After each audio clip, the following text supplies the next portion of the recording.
భర్త: ఏమైందే ఆ ముష్టివాడి మీద అలా అరుస్తున్నావు? భార్య: వాడు ఎంత మాటన్నాడో తెలుసా? భర్త: ఏమన్నాడు?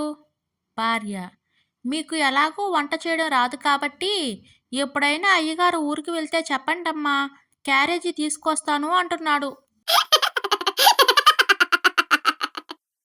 కొడుకు: నాన్న, రోజు మందు సిగరెట్లు ఎందుకు తాగుతున్నావు? మానేయొచ్చు కదా. నాన్న: నేను నిజాయితీపరుణ్ణి, అందుకే తాగుతున్నాను, కాల్చుతున్నాను. కొడుకు: నిజాయితీపరుడంటే ఏంటి నాన్న? నాన్న: ఒరేయ్ నాన్న, ఆడవాళ్ళు అందంగా రావడం కోసం ఫెయిర్ అండ్ లవ్లీ రాస్తారు. దాని మీద ఉంటుంది ఇది మీరు రాస్తే తెల్లగా అవుతారు అని. కానీ అది నిజం కాదు. పిల్లలకు పాలలో కలిపే పౌడర్ కంపెనీ వాళ్ళు రాసి ఉంటుంది ఇది తాగండి మీరు పొడవుగా అవుతారు అని.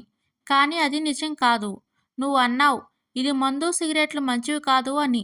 కానీ వాటి మీద ఉంటుంది మందు కొట్టకండిరా, కొడితే మీ హెల్త్ పాడవుతుంది అని. అది నిజం. నేను నిజాన్ని నమ్ముతాను, అందుకే మందు కొడుతున్నాను. కొడుకు: అమ్మా, నాకు తొందరగా పెళ్లి చేసేయండమ్మా. తల్లి: పెళ్లి చేస్తా కానీ ముందు అత్తకి ఫోన్ చేయి. కొడుకు: అమ్మా, ఫోన్లో బ్యాలెన్స్ అయిపోయిందమ్మా, రేపు బ్యాలెన్స్ వేసుకుని చేస్తాలే. తల్లి: సెల్లే పోషించలేకపోతున్నావు కానీ పిల్లని ఎలా పోషిస్తావురా నువ్వు? కాంతం: ఏమైనా మీకు ఈ మధ్య నాపై ప్రేమ తగ్గిపోతుందండి. సుందరం: ఎలా చెబుతున్నావు? కాంతం: ప్రేమించే రోజుల్లో నీ చేత విషం ఇచ్చినా తీయగానే ఉంటుంది బంగారం అనేవారు. ఇప్పుడు కూరలో కాస్త కారం ఎక్కువైతేనే తిట్టిపోస్తున్నారు. భార్య: హలో, ఏమండి, భోజనం చేశారా?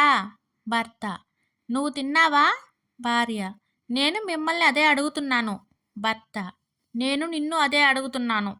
భార్య: మొదట నేను అడిగాను. భర్త: ముందు నేను అడిగాను, దానికి సమాధానం చెప్పు. భార్య: సర్లే, సాయంత్రం షాపింగ్కి తీసుకెళ్తారా? భర్త: నేను ఇప్పుడే భోజనం చేశాను బంగారం.